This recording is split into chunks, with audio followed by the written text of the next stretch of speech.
Punjab to Mumbai.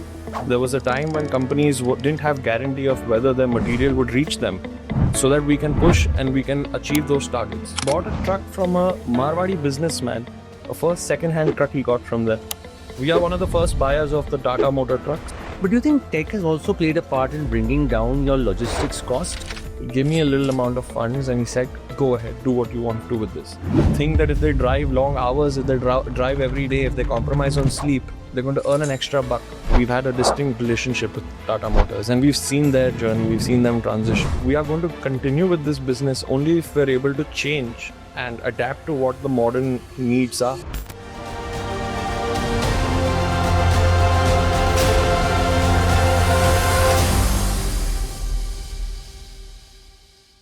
Welcome back to the YIT series presented by Tata Motors, a Trans-India exclusive.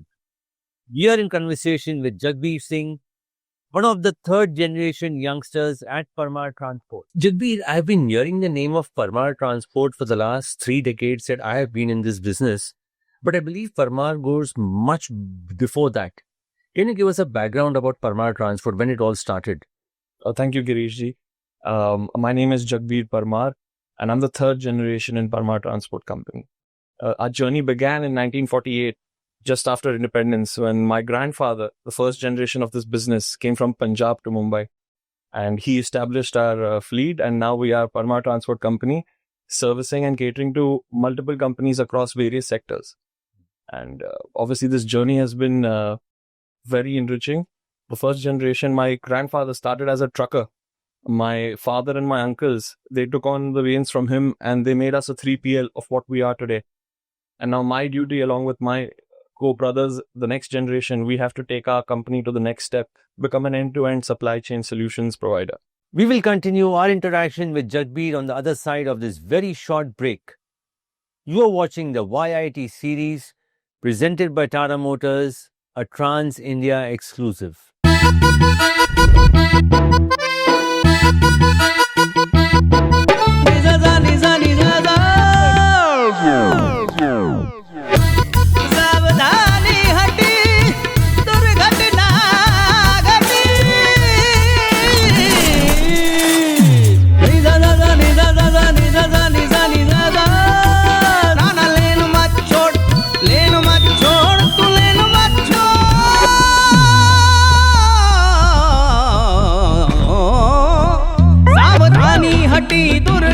लापरवाही जिंदगी में मजाक लग सकती है, लेकिन ट्रक चलाते वक्त लापरवाही जान और माल का बड़ा नुकसान कराती है। इसलिए टाटा मोटर्स लाए हैं लेन डिपार्चर वार्निंग सिस्टम। ध्यान भटकने और ट्रक के अपनी लेन छोड़ने पर एक वार्निंग सिस्टम ड्राइवर को अलर्ट कर देता है, ताकि आप और आपका ट्रक रहे हमेशा सुरक्षित। अब सेफ्टी होगी और भी ज्यादा। टाटा ट्रक्स, देश के trucks.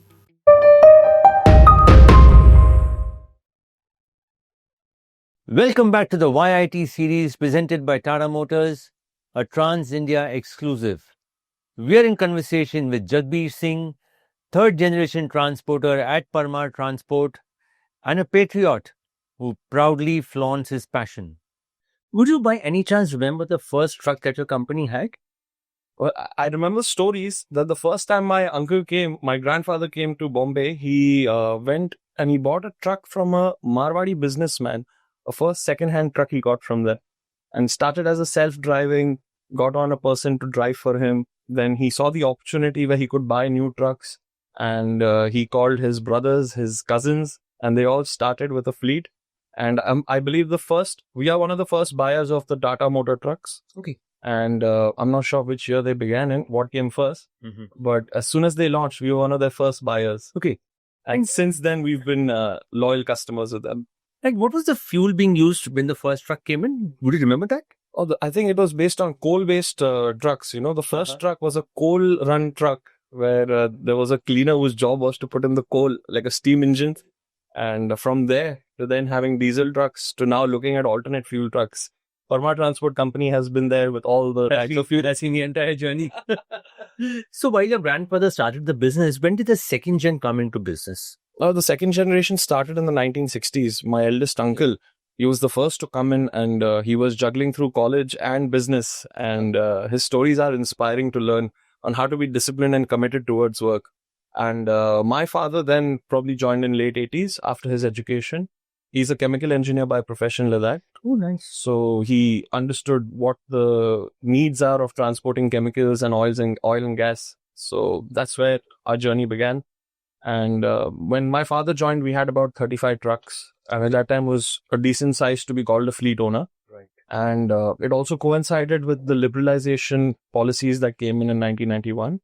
And then all the multinational companies started coming into India. And they all demanded high quality, safety.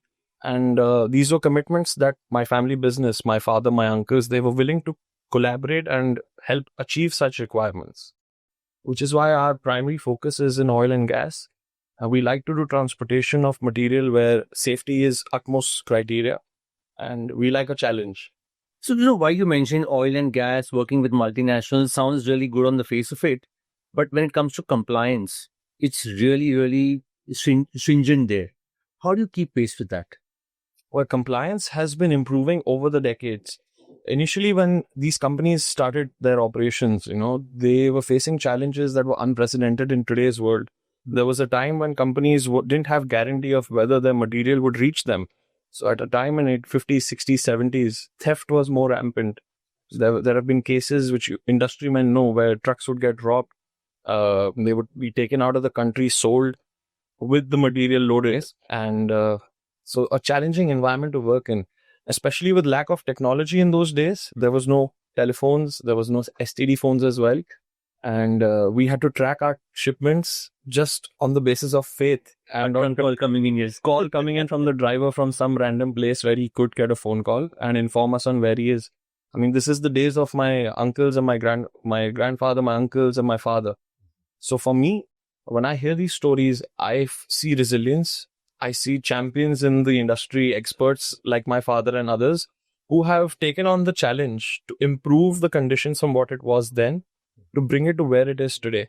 I mean, today we have tolerance on losses of product material at 0.3%, 0.1. Our company is able to achieve 0.05%, well below the limit. And these are differences that are because of infrastructure challenges, weighbridge issues, and other primitive technologies we use to measure the loaded quantity. Mm-hmm. But other than that, this improvement has come because of this teacher-student relationship that these companies, all the companies that have taken up the responsibility to improve conditions and SOPs, and the transporters and other vendors likewise who have taken on that challenge that we will make it happen. So to be in an environment where cost is utmost priority, to change that thinking and to bring in safety as a major concern, to bring in welfare, to ensure systems are put in place. These were big challenges back then. So my thinking is that if in today's age we find it difficult to do transport, which I hear a lot of people saying, it was much more difficult back then. It was tough. But then, why clients, they expect a lot from you. But when it comes to freight, there's always the push and pull. Mm-hmm. Is transport business still a remunerative one? Is it a profit-making one? Well, if you ask major transporters in the country, they will say that profit margins are diminishing. It's becoming even more tighter to run a business and break even with your costs. All the costs have been increasing, whether it is tire, whether it is diesel, anything, steel. Absolutely. And cost of operations and expectations of everybody in the chain wanting a higher salary, a higher remuneration package. Compared to the freight structures that the companies are offering, it is a very big challenge to match. But this calls for innovation because the companies are not wrong to ask for a reduction in freight, primarily because global average logistics costs to a product is about 6 to 8%. But in India, it goes up to 14%. It becomes very difficult for company officials to justify to their bosses on why they are paying a higher amount of freight in India. But Parma Transport Company is studying such issues, and we have a dedicated team observing and analyzing and finding innovative solutions to change this mechanism. And we've already spoken to some clients and told them about some ideas where we can innovate and through lean management offer reduction in costs somewhere else and not have them squeeze us on a daily freights that we have to pay for our operations. Such things where we collaborate with our clients and we can find solutions. But do you think tech has also played a part in bringing down your logistics costs as well as improve efficiency in your working? Absolutely. I mean, tech is number one. And if you see, there has been technology since the first days. It's just been upgrading. And these upgrades have come because we face new challenges. So human mind is such that when we face new challenges, we come up with new ideas. And from a time where we didn't have a phone call, we couldn't make a phone call to our driver to find out where he was. So then came the mobile phone. And then we could start calling him, but we didn't know whether he was telling us the truth on where he is. Then came the GPS. So similarly, when after the GPS, we realized it's still not enough transparency. We still don't know whether the material is in good condition, or if an incident happens on the road, what really happened, who is to blame. Then came the cameras, the 360-degree cameras. So on. So we have been increasing our efforts collectively to find new solutions through tech on how to tackle the problems we face in transport. And I categorize problems in transport in two ways. One is the primitive problems that we have on where is my truck, when is it going to reach, has the full material reached? And these are problems that the Western world has probably solved much before us. And then come the new age problems, modern problems of fleet utilization, return load management, and improving efficiency, lowering costs through tech. These are things that we're globally on the same page. Everybody's trying the same things. So it's merely down to the adoption of technology in India by Indian players, and to have the faith that a system-driven approach is better than a single one-man approach that the industry is known to have. Jagbir, before we get to your journey in the road transport industry, a very candid answer. Had tech not been there, or maybe it was at a level at where your dad was there at time of the business, would you still have joined this business? Oh, that's a good question. Honestly, I came back from my first master's and I told my dad this. I said, if we do not transition to TMS technology approach, we shouldn't do this business. So it was a firm decision from my end that we are going to continue with this business only if we're able to change and adapt to what the modern needs are.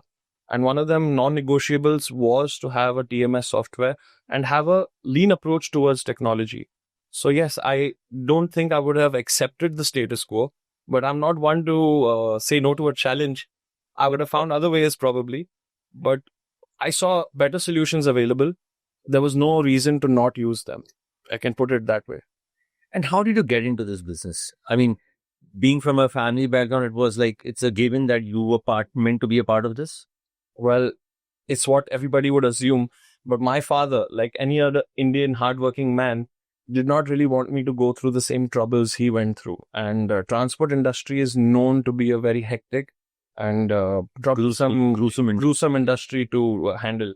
So, but his thinking was probably with the tools he had available. Right. So it is very challenging to do today's transport without having GPS or cameras or tech solutions. You cannot do it. So, which is why he probably felt it is a very challenging industry for me. And since I was a young boy, he always encouraged me to look beyond what he does and not to be restricted as a transporter.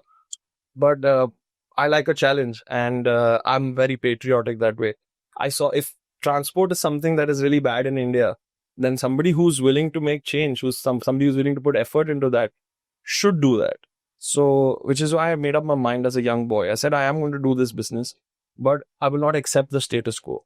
I will not accept that this is how it is done. These are the challenges we face. They are we cannot change them. We cannot do anything about them. So such talk coming from the industry didn't affect me because I was focused on finding the right solutions. And a young boy seeing movies, watching movies, traveling abroad can see how the other countries have done it, how trucks in other countries look, how their setups are, how they operate. And I was always curious that why can't we be as good as them? There's more from Jagbir coming up on the other side of this very short break. You are watching the YIT series presented by Tata Motors, a Trans-India exclusive. Driver साहब की आंखों पर नजर रखना हमारा काम है, हमारी ड्यूटी है। जैसे ही ड्राइवर साहब को नींद आएगी, अंबर,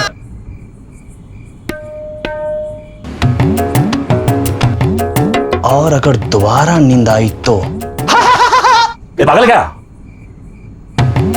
पर कुछ भी हो जाए, ड्राइवर साहब को नींद नहीं।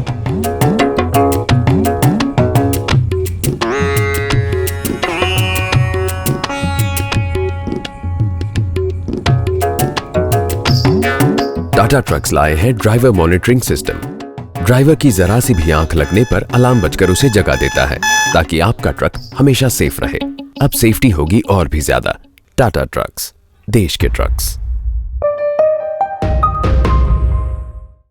Welcome back to the YIT series presented by Tata Motors, a Trans-India exclusive. We are in conversation with Jagbir Singh, one of the third generation youngsters at Parmar Transport. So in which year did you actually jump into the business? So I, in 2016, got done with my graduation from Jain College. Then I worked at KPMG for a year. Right. I did a 3-month internship with Dad where I was shadowing him, understanding the business, seeing how he operates it. And I went for my master's in supply chain and logistics because I figured if I know that the industry is lacking something, but I need elder men to listen to me, a young boy, I need to have some backing. Right. So I went for the course. I came back from there and I was 23 when I came back. And This was in UK, right? Yes. So I went for my first master's to UK in University of Warwick. I did my supply chain and logistics master's. Came back with a lot of ideas, a lot of plans. And at 23, joined the business and immediately put it up to my dad. So the first thing we're going to do is transition from books and registers and Excel to a TMS software with Excel. And this was a great big shift in our company because our company, like any other traditional company, was run with an iron fist of my father and my uncles. And His reaction was? His reaction was that this is not possible. He said, we know how this industry runs. These are things that, are just unnecessary. And I said, trust me. I showed him the working. I showed him the reasons on why we should. And he said, okay, fine. He gave me a little amount of funds and he said, go ahead, do what you want to do with this. And the first thing I did was I observed that the lorry receipts that we make, the problem with the industry is there are some regulations that force us to stay primitive, that is make paperwork and keep papers with the driver. But we also need to be digitally advanced. So we created a mobile application. We duplicated the LR lorry receipt onto the application and we used to get daily trip sheets into our TMS software. And from there, control started. We started getting more clarity. I mean, there was a time when I would ask my father every morning, how many trucks were loaded yesterday? And he would take a while to give me an answer because he would have to call everybody, take everybody's update and then count it, collate it, and then tell me what it was. And today, how could you tell it? Today, there is a report on his table every day of fleet utilization percentage, what trips we did, what requirements did we miss, how many did we hit, and all the data that is needed to make executive decisions. So when this started, our clients immediately felt the improvement and the need for such initiatives because they started getting more data transparency. They started getting more information, more visibility across daily operations. One of the things we've been hearing about this industry even now is that road transport is still very unorganized. Do you still believe that? Or, with youngsters and with tech coming in, things have changed? It is true. The transport industry, especially road transport, is still very unorganized. About 70 to 75% of trucks are owned by single truck owners or 5 truck, 20 truck owners, which is a very small truck size to really make a dent in the industry and keep up with costs. Large fleet owners, those who have above 100 trucks, will speak of another world, will speak of a world where they're comfortable, where they have data access to what has to be done. But those below that number, or those unable to invest in such technologies or have no awareness about it, still find it very challenging to compete. And on the other side, those who invest with heavy tech have to now incorporate that cost in their working against competition, which is not investing in such things and is able to offer lower freights. In an environment where clients are expecting a reduction in freight, it is a recipe where many feel will be a disaster. But I'm confident we have ways, and most of all, we have the passion to make change. There would be people in India, especially those working in the road transport industry, are not accustomed to change. And here, 2 drastic changes happened for you. One, the tech kept changing at a fast pace. Plus, you were reporting to 3 bosses. How did you circumvent around that? I mean, that's a good thing to point out because working with one father is challenging for many. I had 3, and but it was a very important journey for me because I knew these 3 men. They are raw men who have understood the industry, who've run through an industry which was so unorganized and have created an organized company. And I had a lot to learn from them. So I was just a diligent soldier in this journey where I was learning from them, observing what they said, with a keen open mind that I will not accept the no's, I will not accept the can't be done attitude. I will take it as a challenge. So whenever they would push me on something and say, "Oh, this can't be done," it would fuel me further, prove to them that it is possible because I have seen it. I've gone to foreign countries. I've studied in a foreign environment. I've interviewed foreign transporters. I've seen how their operations are. They too had a journey of facing problems back in the day, and they overcame those and they came to where they are today. So I believe India has its own journey. Indian transport has its own journey. We may be behind, but that's probably because we started too late. We're a young country, 75 years old. USA is about 250 years old. And we have a long time to get to where they are. And we're going faster than what they did. So that excites me. And what about the staff? I mean, how do you get them to train with the new tech? Well, this was a big question that my father had when we started the tech journey, new transition. But I had faith again because I know once you make sense to somebody, it's really difficult to argue with that logic. So when I showed my men, I said, this is what you're doing today. And if you do it through this system, this is how fast it'll become. You're going to get to go home faster. You're going to get to have a meal with your children, which you currently are finding it a challenge. So such value propositions, where I was very fair with them. I said, I'm not going to, this one understanding that staff has is if I do something faster, that means I'm going to get another task on my head and I have to do two things in it, which is why as an employee, one would think that I just need to stick to what I'm doing. Right. But I gave them that value proposition back. I said, if you do things on time, if you get work done on time through the new tools, the extra time you have is for you. It's that life that you were missing, which you will now get. And we were able to give it to them. So we have a very flexible work environment. The staff is now more keen than me.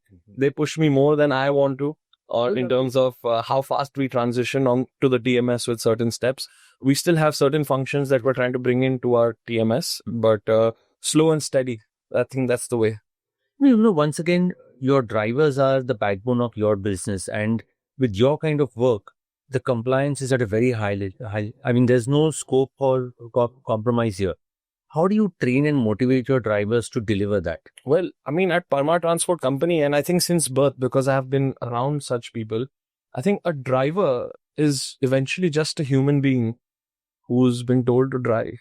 Now, when he's driving and he's earning a remuneration from that, from his services, we try to train him, try to explain to him what's the right way of doing it. How can we take care of his health better?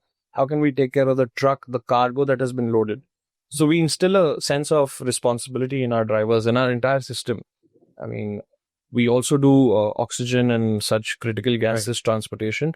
And the philosophy in our company is clear that an oxygen tanker can never be standing or stranded because it doesn't have diesel money, or if there is any operational challenge. And similarly, all our trucks that we operate are of critical material. So our control room team at our office is trained to be as critical as the airport control room. Because at the airport control room, we cannot expect 99% fulfillment and be happy. Even a single accident is very detrimental. Same for our environment. And as far as the driver is concerned, we firstly do not distinguish between a human being on basis of what profession they're at. Right. Which kind of gives a sense of individualism into the drivers where they feel really respected. They feel like we're speaking to them on an individual basis. Rather than demanding things, we negotiate with them. So if it is about defensive driving training, once a new driver is onboarded, we put them through a defensive driving training program. And through this program, they are wowed by the learnings they get. Certain things that they thought they are champions of, ustads of, they learned that a system-driven approach of, following protocols will really be more helpful, will allow them to work longer.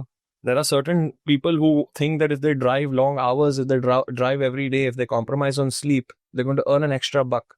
But in our organization, we offer that extra buck without the extra breaking of rules like that. Right. So in our organization, we have incentives for following rules. We have incentives for being on time in full, basically. So if a driver is not fit to drive, a driver is right. He's authorized to say he won't drive and we have to find a replacement for him. So there's no such pressure on the driver. We're not that kind of transport company where we push the driver beyond what is humanly possible. We will continue our interaction with Jagbir on the other side of this very short break. You are watching the YIT series presented by Tata Motors, a Trans-India exclusive. याद तेरे दिल में है इस मेरी। Highway पे ना मेरा गांव दिखता है। अच्छा दिखाऊंगा अभी देखना। या वो मेरा गांव, वो देखो। दूर से भी अच्छा दिख रहा है। अभी तुमको दिखाता हूँ जगह। वो जो बाग है ना, वहाँ बचपन में आम तोड़ खाया करते थे। आम तो कई प्रकार के होते हैं, दशहरी, चौसा, वो मालदा। वो मेरा घर वो देखो। कौन सा? अरे यार वो सफेद वाला। सफेद तो कई है वहाँ। अरे वो सबसे सफेद जिसमें खिड़की है। खिड़की तो सब में है वहाँ। अरे है ना यार वो। कौन सा? वो यार जहाँ पे बकरी बंधा है वो? फिर कौन सा? कहाँ? वहाँ कहाँ?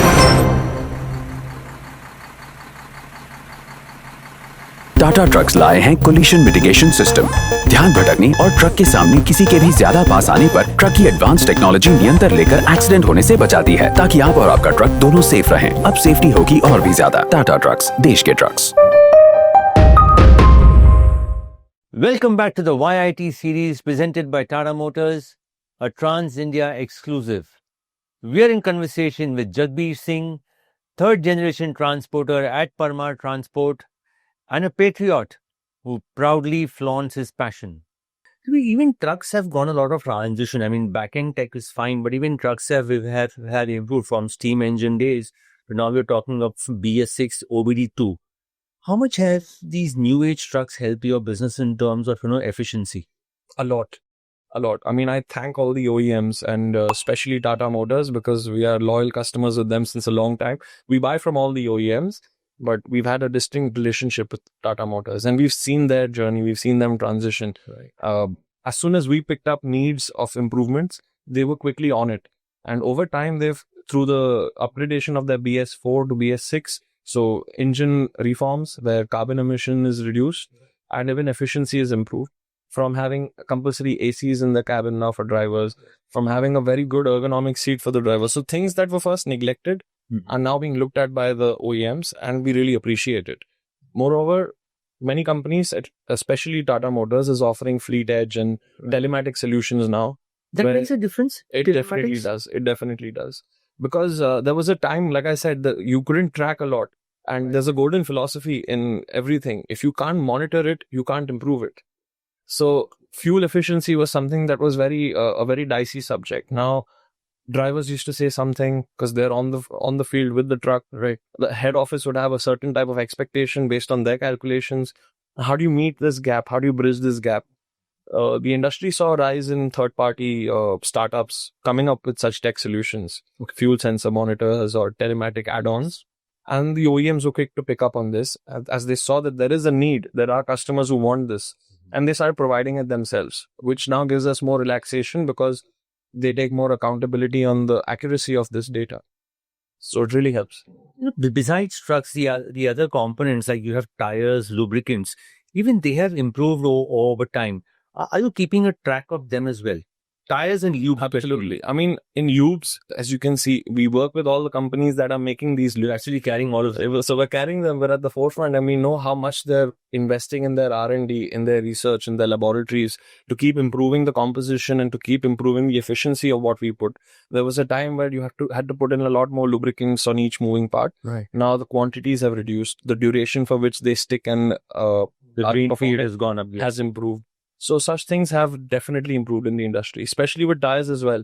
I mean, there was a time when people didn't know about tire rotation and different radials and different kinds of tricks that you could use in improving the life of your tire. Mm-hmm. And now those things are being better taught by the OEM to the clients. So that's a big upgrade. And they've come up with new innovative models of paying per kilometer and such types of things, which help a transporter figure out what's best for them. So, while we have the tech and the trucks sorted, the next big development that has happened is the roads. The road network has really improved with, highways, expressways. How much has that made an impact on your overall operations? It has improved, and I think it will improve further as we complete more and more projects. The Samruddhi Expressway is one, the Bombay-Delhi corridor, the Bombay-Chennai corridor, Bangalore to Chennai corridor. Such corridors are really helping us improve and plan our logistics better.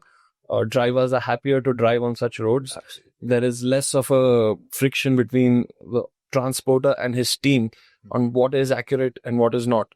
Because now on a road where there are potholes, where there are traffic jams, it changes the entire calculation metrics that a transporter puts into his working.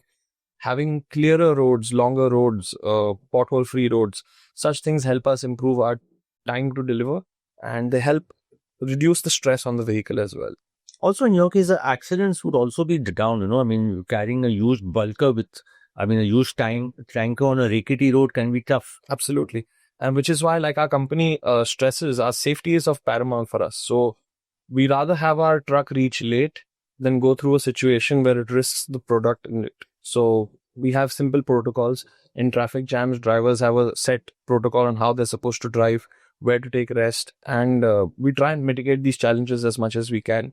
Because unfortunately, even though the government and the authorities are pushing for new roads and we're working on them, we as normal commuters can see there are still roads where there are a lot of challenges, a lot of potholes, a lot of congested areas.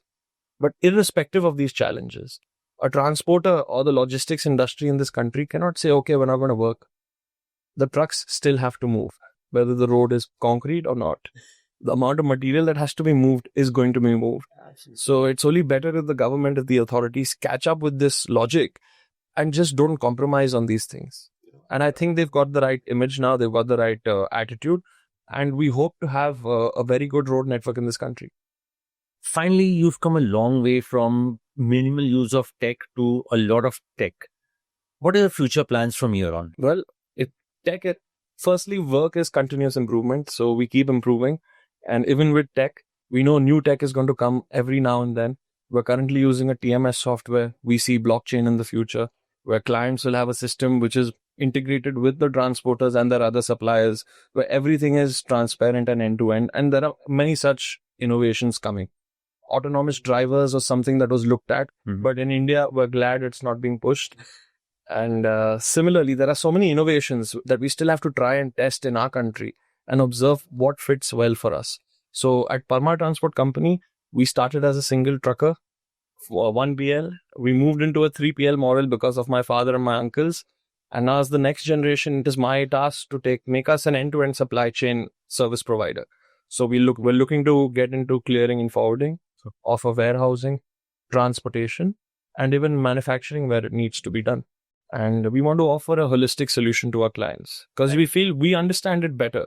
Being locals in this country, having a drive to make our country better, people coming with expectations should definitely partner with people like us so that we can push and we can achieve those targets. And would you be looking at alternate fueled vehicles as well? Absolutely. I mean, I did my first master's in supply chain and logistics. That's where I found out about all the alternate fuels that are being worked on. I came back and while we were working on our transport modules, I also started researching alternate fuels. My first thing was to look at biodiesel because it brought an immediate reduction in carbon emission and cost. But the irregular supply and the irregular regulations behind making it pushed us away from it. But we figured green hydrogen is going to be the next fuel. Okay. Even though electric vehicles are here, CNG is here, LNG is here.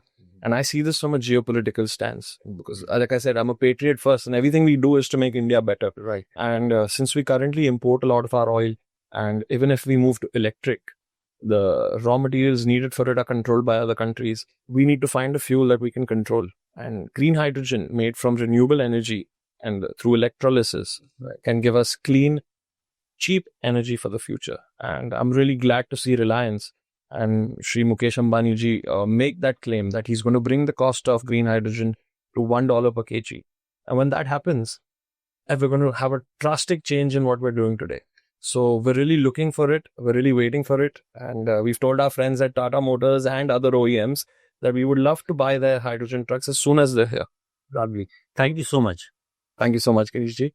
Nice to speak to you. Interacting with Jagbir was a delight, and witnessing his passion, not just for the industry but the country, was exceptional. We can only hope that other youngsters who think road transport is a tough business can draw some inspiration from Jagbir.